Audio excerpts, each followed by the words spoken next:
As we mark International Workers' Day 2026, we take a moment to recognize and celebrate the invaluable contribution of workers across all sectors, those whose dedication, resilience, and innovation continue to drive our economies and shape our communities.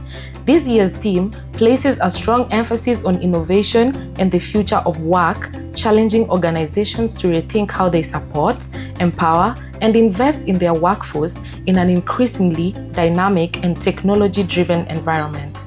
Today, we are joined by Gideon Kimutai, the Human Resource Manager at Monte Kenya Limited, a company that has been at the forefront of agricultural excellence and employment in Kenya. My name is Gideon Kimutai. I look after the HR function in Monte Kenya Limited. Labor Day 2026 is both a reflection and a celebration for Monte Kenya Limited. This year's theme on innovation strongly aligns with our journey as a business, evolving competitively as a business and also safeguarding the livelihoods.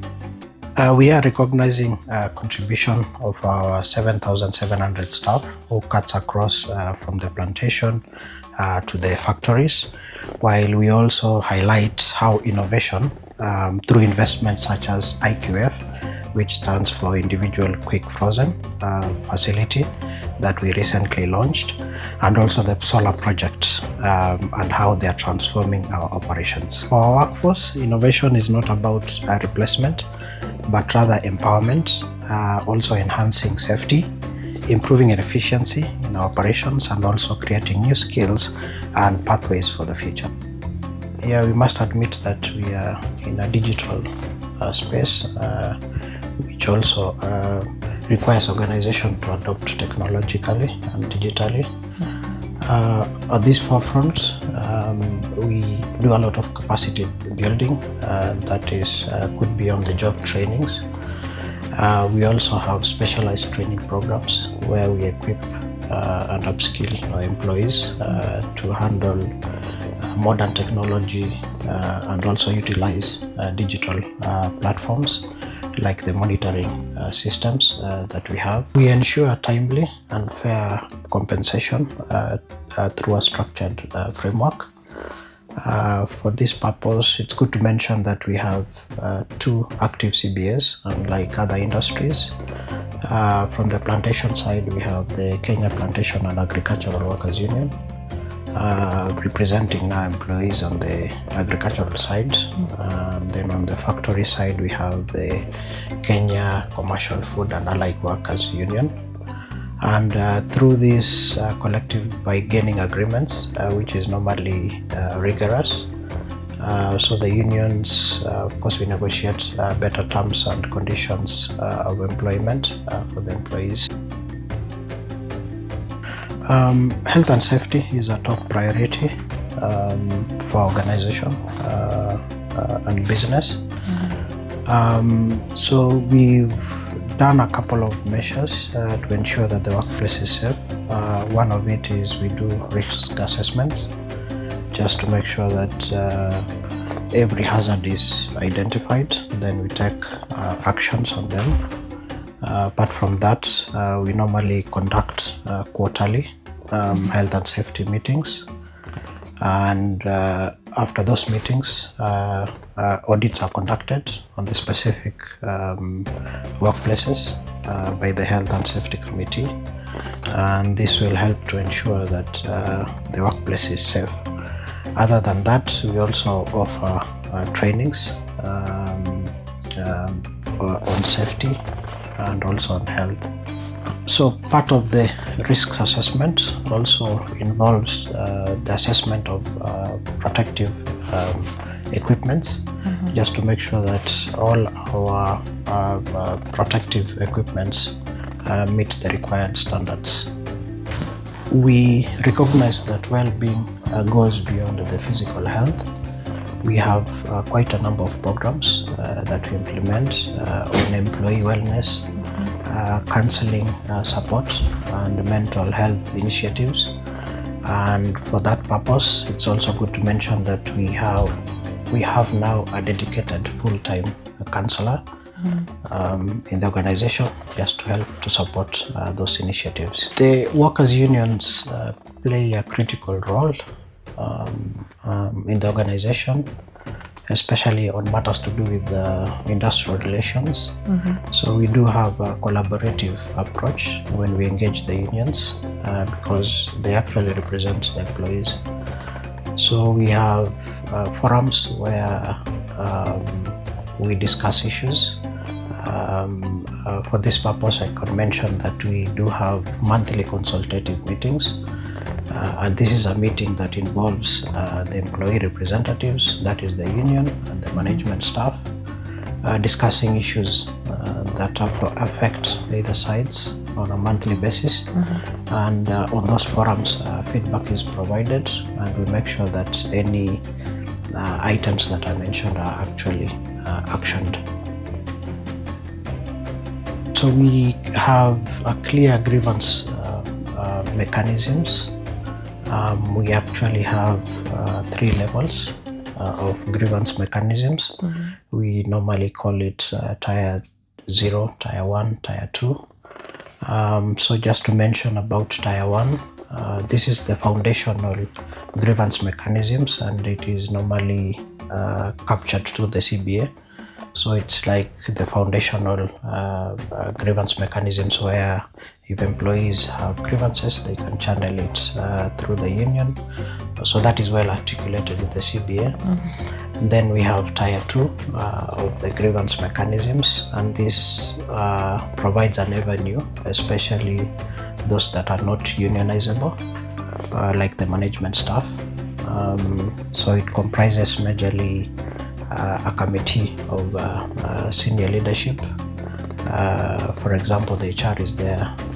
We have the managing director and the legal manager in it, and it has a structured approach where someone can actually submit their grievances, and it has specific timelines on when they should be able to be resolved.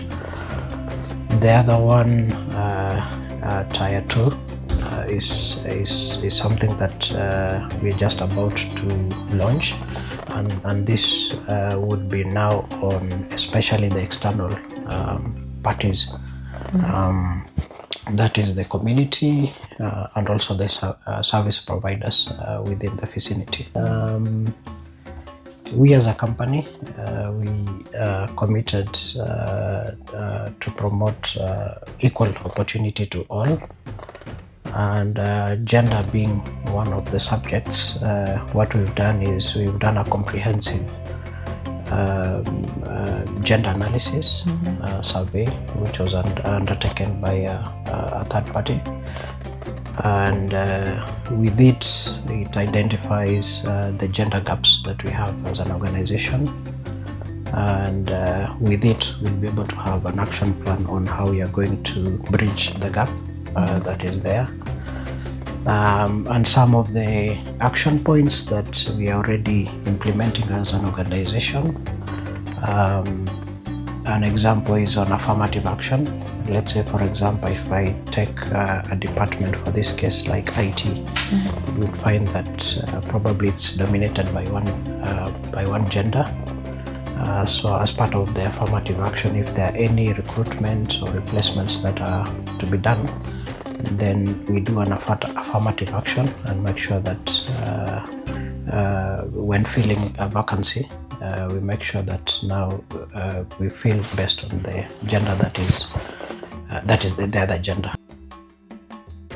There is actually a lot of opportunities for career growth and promotion from within.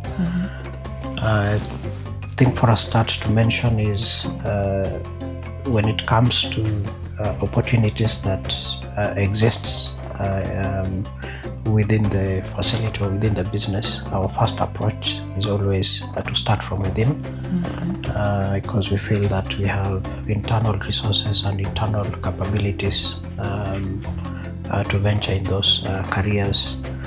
So promoting from within is a key element, and also starting from people who are within the business for career growth. The other one is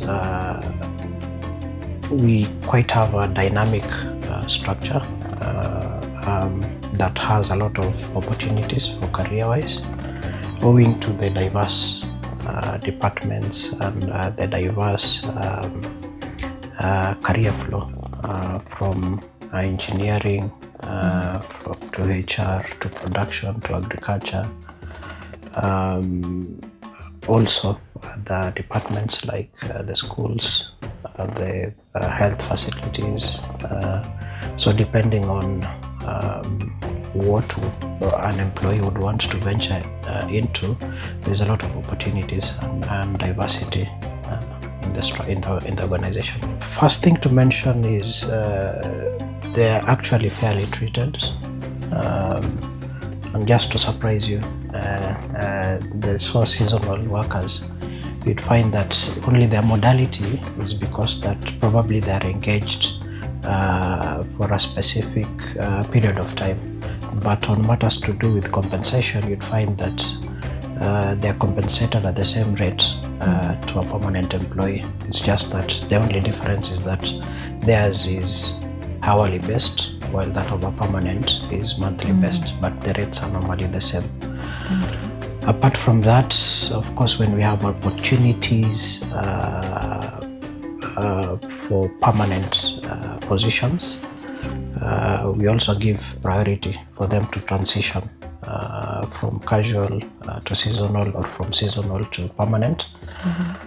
And something that we've done this year, just to recognize that, we've had a couple of positions that we've already transitioned. So we've already transitioned, just to put the figures, around 400 casual staff into seasonal, and then we've done over 200 seasonal staff into permanent basis. We have quite a number of benefits. First is the healthcare facilities, like I mentioned earlier, where they have access to medical attention. Something else I can mention is we also offer subsidized meals to our employees, and on top of that, something like a free tea or free uji is issued daily to each employee, which is also a plus for us. I also mentioned about the transport support, where employees are picked to and from work to where they are staying or where they live. We support the employees' family through access to, let's say, an example is the medical facilities that we have, and which exists in our premises. So we allow employees and their family members to access the medical attention through those clinics that we have in the company. Contribute to the educational and community initiatives. As I had mentioned earlier, we support the schools around the premises, and also community-wise, like creating awareness to the community. One of the programs that we did is on afforestation, where we had quite a number of tree seedlings, where we invited the community and trained them on the best practices of afforestation, and we actually issued them out with the tree seedlings so that they can plant within the community and the vicinity.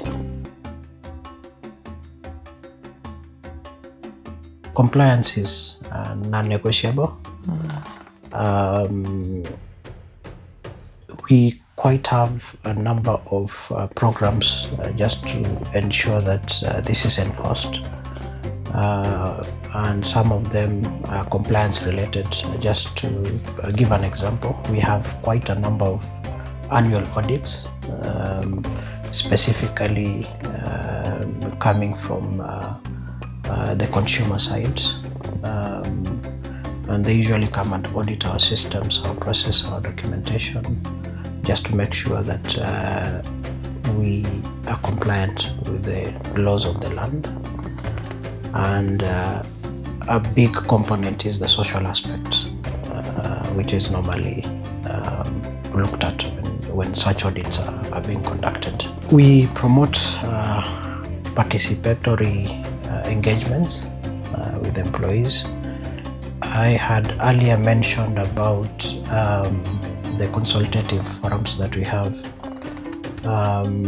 There are quite a number that I could mention, but typically we have monthly consultative meetings. Other than the unions, we have other structured forums where employees are able to provide feedback and also involve them in some of the decision-making organs that we have, so that we are able to involve them and engage them whenever we're making decisions. We have quite a number of projects to support sustainability. I earlier mentioned about the solar farm that produces reliable, clean energy to support our processes. Additionally, we have other projects like the mananasi fiber, that we want to produce fiber out of the pineapple leaves. We have the biofertilizer units, which again we are venturing into, and this supports the long viability of the business, and in return we are also supporting the livelihoods and employment. We are committed to ensure that as the business continues to evolve, our people evolve with it, equipped, empowered, and ready for the future of work.